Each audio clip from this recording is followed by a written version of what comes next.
munaasibadan ballaaran oo ahayd mid si fiican loo soo agaasimay laguna shaacinaya daah-furka mashruuca aagga cashuuraha ka caagan ee loo yaqaana firisoonka ayaa lagu qabtay magaalada Hargeysa. waxaa ka qayb galay madaxweynaha jamhuuriyadda Soomaaliland mudane Muuse Biixi Cabdi, wafdi ka socday dalka Imaaraadka Carabta gaar ahaan maariya ku-xigeenka ahna maamulaha iyo agaasimaha shirkadda DBWL ee bariga dhexe iyo Afrika, gudoomiyaasha golaha guurtida iyo wakiilada xubno ka tirsan golaha wasiirada, qaar ka mid ah madaxweyne ku-xigeenadii hore ee Soomaaliland, mas'uuliyiin kala duwan oo ka kala socday golayaasha qaranka ee kala duwan, ganacsato, siyaasiyiin, haldoor, aqoon-yahan iyo marti sharaf kale oo lagu casuumay. xafladaasi ayaa intii ay socotay waxaa lagaga wada hadlay muhiimadda ay qaranka Soomaaliland ay u leedahay mashaariicdani oo kuwaasoo lagu kobcinayo dhaqaalaha dalka, door lixaadna ay ka qaadan doonto isu xirka Soomaaliland iyo caalamka, helitaanka kaabayaal dhaqaale siba wadooyinka, shaqo abuurista, laydhka, horumarinta ganacsiga iyo soo jiidashada maalgashadayaal caalamiya oo wadankan dihin maalgashada. madaxweynaha jamhuuriyadda Soomaaliland mudane Muuse Biixi Cabdi oo munaasabadaasi ka hadlay ayaa dul istaagay aragtida dheer ee xukuumaddiisu ay ka leedahay mashaariicdan iyo kaalinta horumarneed ee ka qaadan doonto marka mashaariicdani ay dhammaadaan horumarka wadanka. Soomaaliland waxay diyaar u tahay inay la shaqeyso oo horumariso mashaariicda waxtarka ah ee in khayraadka Soomaaliland iyo juqraafiyaadka ku taallaba laga wada faa'iideysto. aad iyo aad waan waqtiga u soo dhaweynay mashruucan Berbera port iyo hawshiisa aragtida guud ee kale aan qaran ahaan waxa weeye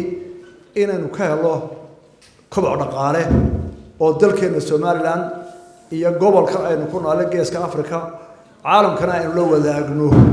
ayaynu aragtida guud kale himladeenu waxa weeye aan mashruucan kale Dekeddan in ay barwaaqowdo Soomaaliland oo horseed u noqoto bilowga dhismaha Dekedda iyo wadada Berbera iyo airportka Berbera oo isaguna noqon doona mid baayac mushtari oo ganacsi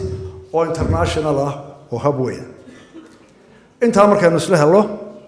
oo aragtida guud sidee baynu u hirgelinaynaa baa taala deenu Soomaaliland si aynu u hirgelino waxaynu u baahnahay dhowr qodob. ka koobaad waxa weeye inaan helo kaabayaal dhaqaale oo raandhiis leh, wadooyin, deked, isgaarsiin, energy ama dab, electric oo dadka iyo ummadaha imanaya caalamiga ah maal gashanaya ay isku haleyn karaan oo joogto ah. waxaynu u baahanahay inaynu helo dad aqoon u leh maamulka ganacsiga inta leega caalamiga ah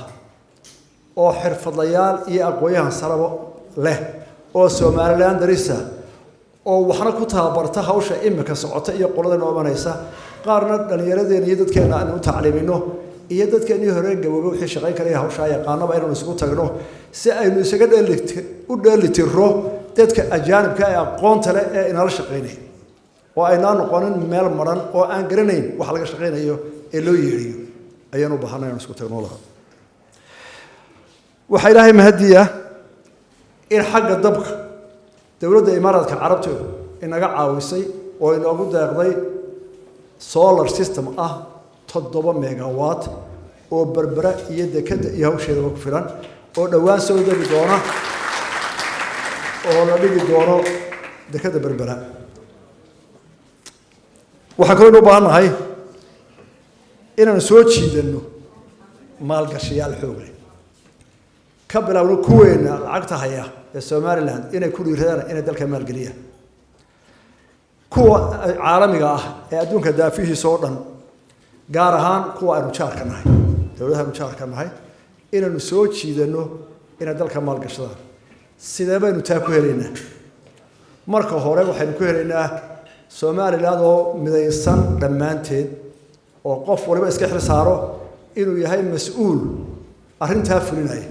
maariya ku-xigeenka shirkadda DBWL ahna agaasimaha iyo maamulaha shirkadda DBWL ee bariga dhexe iyo Afrika Master Suhail Albana oo xafladaasi ka hadlay ayaa waxa uu sheegay in si rasmi ah loo bilaabi doono dhismaha aagga cashuuraha ka caagan ee Soomaaliland. Started our collaboration Our experience in Somaliland has been one based on close collaboration and partnership with the government and the people of Somaliland.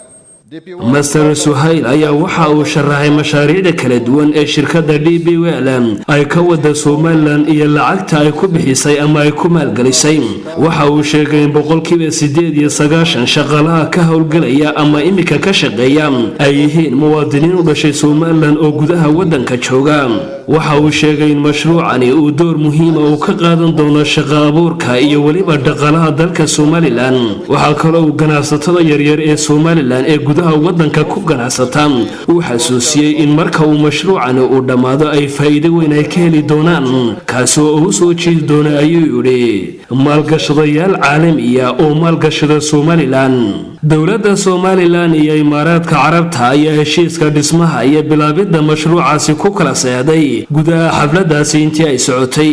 waxa kale oo ay kala saxdeen heshiiska saami qaybsiga maalgashiga ee Somaliland iyo shirkadda DBWL. Ahmed-Zaki Daahir Xasan, warbaahinta qaranka magaalada Hargeysa.